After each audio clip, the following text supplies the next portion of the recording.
Bismillahirrahmanirrahim. Assalamualaikum warahmatullahi wabarakatuh. Bismillah, alhamdulillah, wassalatu wassalamu ala rasulillah Sayyidina Muhammadin ibn Abdillah wa ala alihi wa ashabihi wa man tabi'ahu wa mawalah. Ashhadu an la ilaha illallah wahdahu la syarika lah, wa ashhadu anna sayyidana wa nabina Muhammadan abduhu wa rasuluhu la nabiyya ba'dah.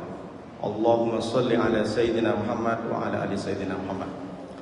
Yang sama-sama kita hormati Imam Masjid Al-Ikhlas Ustaz Abdul Rauf, mudah-mudahan sehat selalu Ustaz. Hari ini saya sebenarnya tak siap jadi imam, siapnya jadi penceramah. Para pengurus Dewan Kemakmuran Masjid Al-Ikhlas, saya tak bisa sebutkan satu persatu karena saya sudah lupa, lama tak undang saya di sini. Mudah-mudahan semua jemaah yang hadir di Masjid Al-Ikhlas pada subuh kali ini insya Allah dimuliakan oleh Allah SWT. Amin ya Rabbal alamin. Bapak Ibu yang dimuliakan oleh Allah SWT, sesuai dengan amanah yang disampaikan bahwa kultum pada subuh kali ini berjudul atau bertajuk berkunjung dan bergaul dengan orang soleh, silaturahmi serta berteman, berkumpul dengan orang-orang soleh. Bapak Ibu yang dimuliakan oleh Allah SWT, tentu kalau kita berbicara berkumpul dengan orang soleh, definisinya itu mesti harus disandarkan kepada Nabi Muhammad. Nabi Muhammad itu tinggal di Mekah sejak kenabian sekitar kurang lebih 12-13 tahun. Lalu siapa teman-teman Nabi? Jadi dulu Nabi ini sebelum diangkat menjadi nabi, temannya yang soleh tidak ada, karena memang sandarannya bukan ke Islam. Jadi nabi ini kan menjadi rasul yang membawa risalah yang baru. Tentu agak aneh bagi Abu Jahal dan Abu Lahab. Tapi ternyata seiring berjalannya waktu, Rasulullah ini memiliki teman-teman yang baik. Dulu teman-teman yang baik, yang soleh ini terpencar, tidak berkumpul dalam satu majlis. Siapa salah satunya? Pertama tentu yang menerima temannya itu adalah Abu Bakar Siddiq. Maka Nabi memiliki teman, sahabat Abu Bakar Siddiq yang orang tua dan luar biasa pengorbanannya. Jadi kalau sekarang itu dibilang Abu Bakar itu besti. Kenapa dibilang besti Pak Ustadz? Beliau itu tidak pernah menolak apa yang disampaikan oleh Nabi. Termasuk ketika Abu Bakar Siddiq diajak untuk hijrah, Abu Bakar ini tidak tanya, Abu Bakar malam ini kita bertolak, kita berangkat ke Yathrib. Siap ya Rasulullah, kita hijrah malam ini, siap. Jadi tanpa harus ada ngapain. Beda dengan kawan kalau sekarang. Gimana kita? Nongkrong kita, di mana? Acara apa? Makannya apa? Siapa yang traktir? Oh, banyak kali pertanyaan. Tapi kalau Abu Bakar tidak, siap ya Rasulullah, berangkat. Ada anak muda yang gagah berani, juara bertahan UFC kalau sekarang, juara bertahan gulat. Siapa dia? Sayyidina Umar. Ada juga pemuda kaya raya namanya Utsman bin Affan. Dan yang terakhir ada namanya sahabat Nabi yang masih muda, termasuk juga keluarganya, Sayyidina Ali bin Abi Thalib. Nah, 4 orang ini bukan ujuk-ujuk tiba-tiba berkumpul dengan Nabi, tidak. Mereka bisa berkumpul, Abu Bakar dengan Utsman, dengan Umar, dengan Ali, tidak pernah kenal. Bahkan cenderung bermusuhan sebelumnya. Abu Bakar dan Umar bermusuhan karena Umar itu kan lebih terbelakang masuk Islamnya. Nah, bagaimana mereka bisa berkumpul orang-orang soleh ini? Tentu yang pertama maknanya ada magnet. Jadi kalau kita berkumpul dengan orang soleh, maka ada magnet. Jadi misalkan Ustaz Rauf ngajak si A, kemudian besoknya ngajak si B, si A, si B ini jauh. Yang satu di Nongsa, yang satu Batu Ampar. Tapi karena berkumpul dengan Ustadz Abdul Rauf, orang soleh, maka mereka menjadi bestie, teman. Jadi yang pertama, berkumpul dengan orang soleh, ada magnet, ada yang, kenapa kita berkumpul? Oh, tak enak pula sama si Ustadz itu katanya. Jadi kita ini sebenarnya, saya Pak Ustadz sama si dia dulu musuh besar Pak Ustadz. Dalam status kita saling gondok-gondokan Pak Ustadz. Tapi karena Ustadz kita berkumpul. Nah, ini salah satu bentuk kalau kita berkumpul dengan orang soleh. Jadi ada magnet. Lalu yang kedua, kalau kita berkumpul, bergaul, berteman dengan orang-orang soleh yang dekat dengan agama, maka ada muncul manfaat besar. Ketika ada seorang anak pemuda berkumpul, mereka pasti karena ada magnet orang soleh satu misalkan, yang 4 tidak terlalu soleh, maka timbullah manfaat besar. Misalkan nanti bulan depan kita mau bikin apa nih? Oh, kita bikin gerakan takjil gratis. Ke depan lagi gua kenapa? Kita bikin masjid di jalan raya. Jadi salah satu manfaat kita berkumpul dengan orang soleh, selain ada magnet untuk kita selalu berdekatan, ada manfaat besar. Lalu kemudian Rasulullah SAW ini berangkat hijrah. Ini yang tidak banyak ketahui. Kemudian sampailah di tempat tanah lapang yang sekarang menjadi masjid fenomenal yang sudah menjadi destinasi orang ziarah. Masjid pertama di dunia setelah Ka'bah, Baitullah.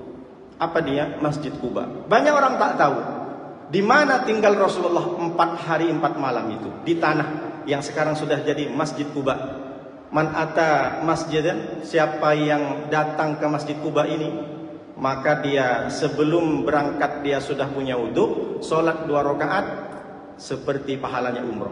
Sebegitunya Rasulullah mendefinisikan tentang Masjid Quba. Beliau tinggal di sahabatnya namanya Kulsum bin Hidam. Memang tidak seviral, tidak tak populer oleh Abu Bakar, Umar, Utsman, dan banyak mungkin orang tidak bercerita. Padahal 4 hari 4 malam Rasulullah itu bermalam di tempat tanah yang serba adanya. Kemudian Rasulullah buat masjid di situ, diwakafkan oleh Kulsum bin Hidam. Ini penting kalau kita tengok sejarah di Sirah Nabawiyah. Kemudian Rasulullah berangkat sampai ke Yasrib. Orang-orang semuanya di sana itu berebut. Ya Rasulullah, pokoknya Rasulullah mampir di rumah saya. Rasulullah pokoknya tinggal di sini. Rasulullah pokoknya harus tinggal di sini. Orang-orang berebut semua dengan Rasulullah. Kenapa Rasulullah menjadi fenomenal ketika datang ke Yasrib, ke Madinah? Karena memang 2 tahun sebelumnya orang-orang Madinah ini sudah datang ke Makkah untuk membicarakan tentang kehijrahan Rasulullah SAW. Karena memang Rasulullah sebelum hijrah ke Madinah, beliau hijrah ke Habasyah. Tapi Raja Habasyah di situ tidak terlalu respect. Makanya Rasulullah tak lama di situ. Yang diketuai oleh Utsman bin Affan. Sampai di Madinah, di Yasrib, Rasulullah ini bingung. Akhirnya untanya itu yang disuruh untuk mencari tempat. Apa kata Rasulullah? Da'ana fa innaha ma'muratun. Biarkan onta itu mencari di mana tempat yang cocok, karena onta itu sudah diperintah oleh Allah.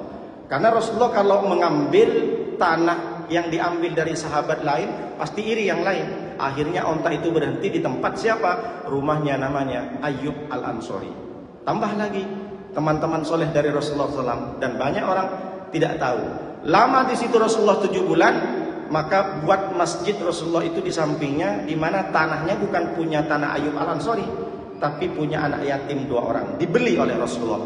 Sekaranglah itu menjadi tempat destinasi di mana orang-orang umroh dan haji beriktikaf di Masjid Nabawi. Yang kalau sholat 2 rakaat di sana, maka pahalanya sama dengan 1000 kali di luar Madinah. Ini tentu Rasulullah berkawan dengan orang-orang soleh. Apa yang diambil ada perubahan ternyata.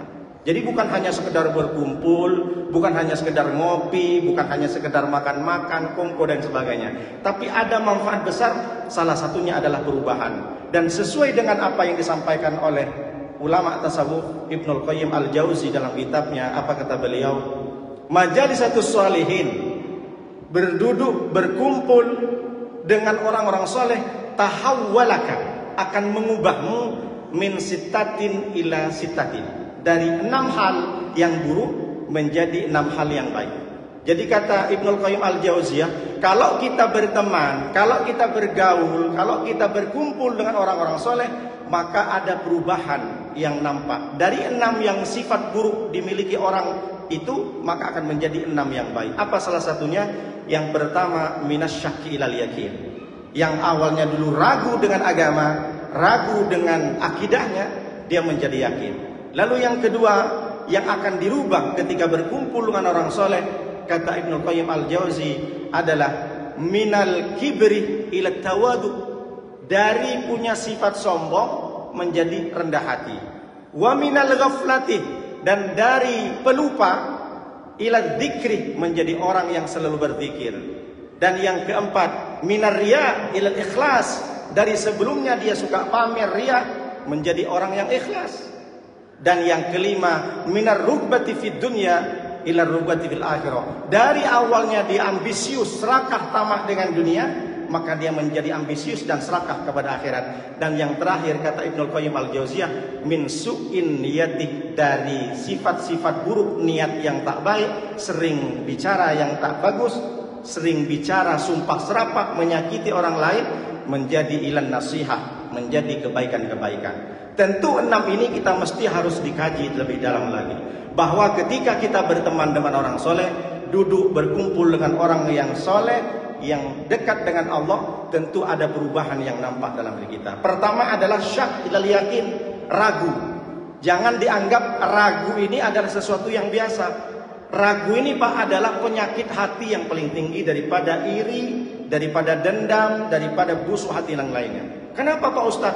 Ragu dengan ketetapan Allah, ragu dengan hukum-hukum Allah, ragu dengan pahala Allah. Berapa banyak orang tahu soleh dia, sering duduk di masjid, sering sholat, sering tahajud, sering sujud, tapi ternyata hartanya tidak soleh. Pas lewat kota infak, pura-pura tidur ya Pak. Ya udah lewat. Bukan saya menyinggung. Jadi solehnya ini harus mesti totalitas. Jangan hanya sekedar soleh sendiri ibadahnya, tapi hartanya juga soleh. Jadi kenapa orang itu tidak mau bersedekah? Padahal sudah jelas, matalul ladzina yunfikuna fi amwalihim fisabilillah kamathali habbatin ambatat sab'a sanabila fi kulli sumbulatin mi'atu habbah. Orang kalau sudah bersedekah 1, maka Allah kasih ganjaran, kasih pahala 700. 1000 kita sedekahkan, maka menjadi 700.000. Tapi kenapa orang susah berinfak? Karena dia ragu dengan Allah, ragu dengan pahala. Memang tahu, yakin, kemudian bukan yakin, percaya kepada Allah, percaya kepada surga, tapi dia masih ragu. Ragunya tak nampak, makanya dia tidak cenderung. Kalau dia nampak, misalkan, kalau dibuktikan dengan Allah, orang yang bersedekah 1000 tiba-tiba datang ke rumahnya 700.000. Tiap hari banyak orang Pak berlomba-lomba. Jadi macam orang berjudi itu. Nanti kalau aku kasih 1 juta, yang aku hasilkan 100 juta misalkan. Kalau kita kasih 1 juta, tiba-tiba datang ke rumah 100 juta, siapa yang tak mau bersedekah? Karena dia yakin, duit jelas. Tapi dengan janji Allah di Al-Quran, orang banyak masih ragu. Jadi jangan dianggap ragu itu hal biasa. Penyakit yang paling tinggi dalam diri manusia, syak, ragu. Maka kalau kita berkumpul dengan orang soleh, kita akan menjadi yakin. Kenapa? Karena auranya beda. Orang soleh itu selalu bercerita begini, dikit-dikit dengar hadis, dikit-dikit dengar ayat Al-Quran. Ustadz Rauf selalu memberikan. Lalu yang kedua kata Ibnul Qayyim al-Jauziyah, ketika riya itu sudah ada dalam diri kita, maka terjadi ikhlas. Ikhlas itu apa Pak Ustadz? Ikhlas itu diam. Ikhlas itu tidak bercerita. Kalau bukan karena aku, masjid itu tidak akan bangun. Kalau bukan karena aku, anak yatim itu tak sekolah. Maka kalau orang selalu bercerita dengan amalnya, itu namanya bukan ikhlas Pak, tapi iklan. Beriklan dia. Jadi ikhlas ini susah. Nurutin ikhlas belum masih masuk tingkatannya. Selalu bercerita, jangan lupa di Facebooknya, jangan lupa di YouTube-nya, like, share, comment, and subscribe. Ini buktinya saya rekam pula di sini kan. Tapi kan ini yang dimaksud dengan ilmin yuntafa'u bihi. Lalu kemudian yang ketiga, dari sifat-sifat sombong, angkuh, bitrul haq, menolak kebenaran, menjadi orang yang selalu tawaduk, rendah hati, tidak congkak, tidak merasa lebih baik daripada orang, tidak merasa lebih banyak amalnya daripada orang lain, tidak merasa lebih pintar, tidak merasa lebih soleh, tidak merasa lebih glowing, tidak merasa lebih ganteng dan sebagainya. Lalu kemudian minar rubbati fid dunya ila rubbati fil akhirah, ambisius, dari awalnya selalu memburu dunia. Dikit-dikit kalau diajak ngumpul dengan orang soleh, diajak kajian, diajak itikaf, diajak ngaji Al-Quran, selalu bilang, tunggu dulu Pak Ustaz, bisnis saya masih banyak ini, saya entar lagi di Nongsa, entar lagi saya ke Jogja, entar lagi saya ke Jakarta, sibuk dengan dunia. Tapi kalau berkumpul dengan orang soleh, maka dia akan pelan-pelan, dia lebih cenderung lebih kepada akhirat, ambisius dan tamaknya kepada akhirat. Ustaz, kapan kita ngaji lagi? Kapan kita ngumpul dengan biker subuhan? Kapan kita ngumpul dengan mak-mak majlis taklim? Kita akan bikin acara seperti ini. Itu salah satu bentuk daripada kita akan berkumpul dengan orang saleh. Lalu kemudian dari su'in niyah, dari buruknya niat berbicara, Kalau dulu Pak Ustadz saya belum berkumpul dengan orang itu Pak Ustadz, asiknya saya gosip aja Pak Ustadz, anik saya bergibah aja Pak Ustadz. Padahal di bulan Ramadan itu sangat penting. Kita mesti harus hindari perkataan-perkataan yang buruk. Malam yada' qaula zur wal amala bihi falaisa lillahi hajatun fi ayyada ta'amahu wa syarabuhu. Siapa yang tidak meninggalkan perkataan kotor dan sejenisnya, berghibah, mencaci maki, maka Allah tidak punya hajat, Allah tidak butuh dengan haus dan lapar kalian. Itu jelas Rasulullah sampaikan. Lalu kemudian orang kalau berkumpul dengan orang-orang soleh, salah satunya adalah yang disampaikan oleh Imam Al-Jauzi, ini adalah bagaimana kita bisa menjadi orang-orang yang selalu merubah diri kita. Maka kalau kita berkumpul dengan orang soleh Pak, kenapa kita mesti harus berkumpul orang soleh? Karena orang soleh selalu didoakan oleh orang-orang yang soleh. Jutaan bahkan miliaran umat di dunia ini mendoakan orang soleh. Di mana itu Pak Ustaz? Di tahiyat. Assalamu alayna wa ala ibadillahi sholihin. Keselamatan kepadaku, kata orang salat, dan kepada orang-orang yang soleh. Kalau kita didik anak kita menjadi soleh dan diri kita menjadi soleh, secara tidak langsung kita didoakan oleh jutaan, miliaran, bahkan triliunan umat muslim di dunia. Yang kedua, kenapa kita mesti harus berkumpul orang soleh? Karena doa orang soleh ini tidak akan pernah terputus. Meskipun sudah meninggal orang yang didoakan, doa orang soleh ini mengalir dan sampai kepada almarhum almarhumah. Di mana itu hadisnya Pak Ustaz? Idza mata banu Adam in qata amaluhu illa min salasatin. Kalau anak Adam manusia itu meninggal, maka terputus amalnya kecuali 3 orang. Shadaqatin jariyah, sedekah jariah, ilmin yuntafa'u bihi, ilmu yang disebarkan, yang bermanfaat. Kalau zaman sekarang, itulah kenapa saya buat YouTube, buat Instagram, buat TikTok, isinya ceramah semua. Karena saya tak bisa buat buku. Boleh jadi dalam Instagram saya, alhamdulillah di YouTube saya ada 3 orang yang sudah WhatsApp saya. Pak Ustadz, setelah saya dengar ceramah-ceramah Ustadz, alhamdulillah saya lebih banyak sekarang di masjid. Dan itu terbukti, bukan saya riak. Tapi ini penting disampaikan, sekarang zamannya media sosial. Jangan sampai media sosial justru dipenuhi dengan hal-hal yang buruk. Berapa banyak orang bikin konten, tapi kontennya dia yang dibenci oleh Allah. Dia podcast. Sekarang Pak, luar biasa Pak. Orang-orang podcast ateis itu tidak ada malunya. Orang-orang yang mohon maaf LGBT, dia menampakkan ke LGBT-annya, kebencongannya, mohon maaf. Dia tidak ada malu sekarang Pak. Podcast dengan bangganya, dengan berlagak laki-laki seperti perempuan, perempuan seperti laki-laki. Di podcast disiarkan, tidak di-banned oleh KPI. Ini kan luar biasa. Maka kita penuhi media-media sosial itu dengan hal-hal yang bermanfaat. Maka kalau bukan kita yang punya konten dengan mengalahkan yang buruk itu, siapa lagi? Maka gunakan media sosial. Media sosial itu kan sama dengan pisau di dapur. Kalau kita gunakan potong wortel dibikin sop kasih tetangga, maka pisau itu kan menjadi manfaat. Tapi kalau pisau itu untuk melukai orang, maka pisau itu menjadi laknat. Jadi tergantung kita mau buat apa Facebook kita, mau buat apa Instagram kita. Nah ini penting disampaikan. Jadi yang ketiga, apa yang tidak terputus? Waladin sholihin yad'u lahu. Anak yang soleh yang selalu mendoakan orang tuanya. Tidak terputus Pak. Jadi kalau kita mendidik anak kita menjadi soleh, maka anak kita lah yang mengantarkan kita ke jenazah, ke kuburan. Anak kita lah yang memandikan kita. Anak kita lah yang sholatin kita. Berapa banyak di luar sana Pak, anak sibuk Pak, karena dia sukses di perantauan. Bapakmu sudah meninggal nak, kata bibinya, datanglah ke kampung. Tunggu dulu mak, aku masih meeting ke Dubai mak. Nanti insya Allah hari ketiga, bapaknya sendiri meninggal. Na'udzubillah min dzalik. Ada juga yang sudah tidak jauh perantauan, orang tuanya meninggal, bukan sibuk ngambil Quran, baca Yasin, baca Fatihah Pak. Tapi apa? Sibuk dia bikin vlog. Hai guys, bapak saya sudah is dead guys.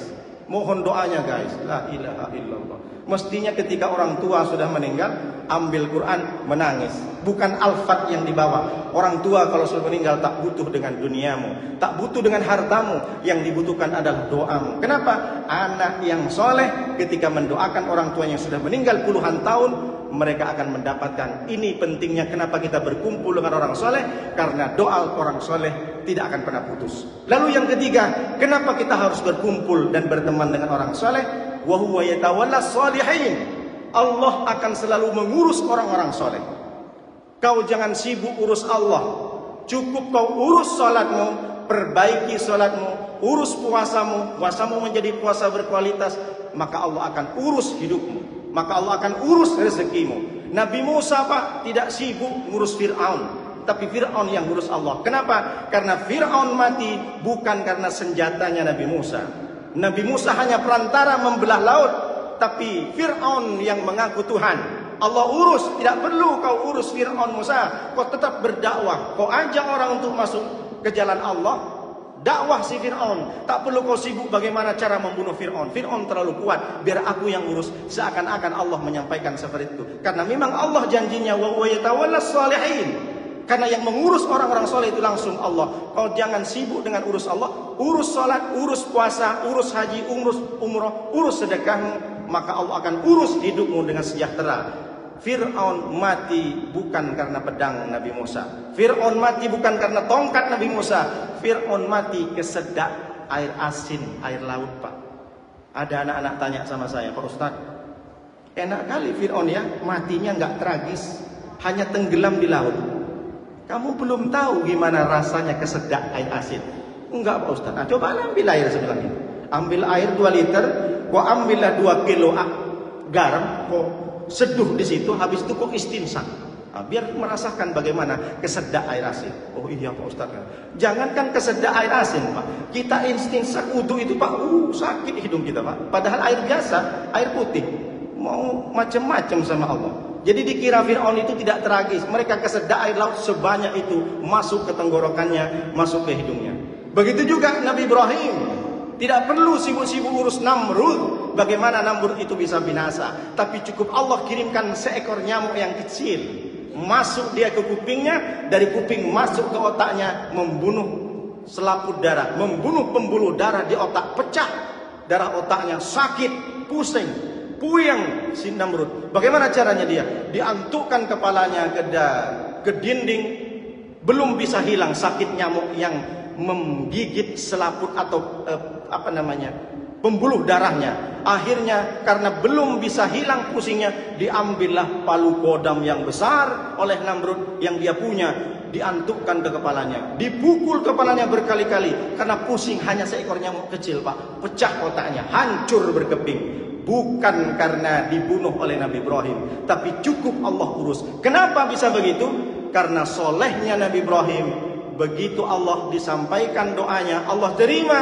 Kau tak perlu sibuk Ibrahim membinasakan, menghancurkan Namrud. Cukup aku kirimkan nyamuk. Ini bukti bahwa orang soleh diurus oleh Allah. Kita tak bisa menjadi orang soleh, setidaknya kita berkumpul orang soleh. Itulah yang 4 ditanyakan, yang disampaikan oleh Allah dalam Al-Quran surat Al-Fatihah. Ihdinas siratal mustaqim. Tunjukkan kepada kami ya Allah al-mustaqim, jalan yang lurus. Apa jalan yang lurus itu? An'amta alaihim, yang sudah engkau berikan nikmat. Siapa yang Allah berikan nikmat sebelum kita, sebelum Nabi Muhammad, adalah orang-orang nabi. Nabi terdahulu dari Nabi Adam sampai Nabi Isa. Kemudian yang kedua adalah orang-orang siddiqin, orang-orang yang jujur. Dan yang keempat adalah syuhada, orang yang mati syahid. Dan yang keempat adalah as-salihin. Kita tak bisa menjadi nabi, tak mungkin menjadi nabi. Nabi sudah selesai, nabi sudah putus. Kita bukan keturunan nabi, bukan Habib. Lalu yang kedua, tak mungkin juga kita menjadi orang yang jujur, susah Pak. Nuruddin banyak juga bohongnya. Menjadi seperti Abu Bakar susah, menjadi seperti Umar susah. Tak mungkin kita masuk ke level dan makom siddiqin, apalagi syuhada Pak. Kemana kita perang? Sudah ditampakkan Allah ada perang di Ukraina, perang di Palestina, bagaimana melawan Israel. Enggak ada orang berani Pak perang ke sana Pak. Cukup mendoakan. Tak bisa kita masuk kepada orang yang jihad fisabilillah. Tak mungkin kita menjadi syuhada berperang seperti sahabat. Tapi punya alternatif kita Pak. Yang 4, apa itu? As-salihin ma'as syuhada was-salihin. Jadi di dalam Fatihah itu kita berdoa, mudah-mudahan kita menjadi orang yang 4 ini, yang sudah engkau berikan nikmat. Salah satunya as-salihin. Jadi kalau kita tak bisa jadi nabi, tak bisa jadi syuhada, tak bisa jadi siddiqin, setidaknya kita menjadi orang soleh. Tak bisa menjadi orang soleh Pak, kita bisa berkumpul dengan orang-orang soleh. Karena kalau berkumpul dengan orang soleh, maka akan berubah Pak. Mohon maaf, dulu yang sebelumnya mungkin pakaiannya yang gaul, yang ekstrim, pakai anting, bertato, tapi karena berkumpul dengan Ustadz Raub, mereka yang bertato sebelumnya sudah berubah Pak. Sudah mulai pakai surban, sudah mulai pakai jubah. hampir kita tak tahu Pak mana ustaz, mana yang bukan ustaz. Sekarang ini kan luar biasa. Ini bukti bahwa ada perubahan yang meningkat. Kalau berkumpul orang soleh, dulu dengar musiknya jedak-jeduk Pak. Kata anak-anak jedak-jeduk di mobil pakai sound system besar, mobilnya dimodifikasi. Tapi berkumpul orang soleh beda dia Pak. Beliau maqasidana pakai salawat sallallahu ala Muhammad. Berubah dia Pak. Kenapa? Karena berkumpul orang soleh. Dulu sebelum hijrah Pak, dari mulai yang ditengok film-film yang dibenci oleh Allah, tapi sekarang bawaannya mau ngaji, bawaannya mau kajian subuh, bawaannya mau ada pengajian, datang ke sana. Jadi pendengaran, penglihatan, bahkan hati, baju, pakaian pun berubah. Itulah kenapa kita mesti harus berkumpul dan bergaul dengan orang soleh. Mudah-mudahan kita semua menjadi orang soleh dan diterima puasa kita terutama, dan kita dikumpulkan dengan orang-orang soleh. Tak bisa kumpul dengan Nabi, setidaknya kita berkumpul dengan ustadz, para ulama, para habaib, para kiai yang sudah mendahului kita, yang sudah memberikan ilmu kepada kita. Mudah-mudahan kita mendapat ridho dari Allah SWT. Demikian yang saya sampaikan, mudah-mudahan bermanfaat. Mohon maaf kalau ada kata-kata tersinggung. Terima kasih. Wassalamualaikum warahmatullahi wabarakatuh.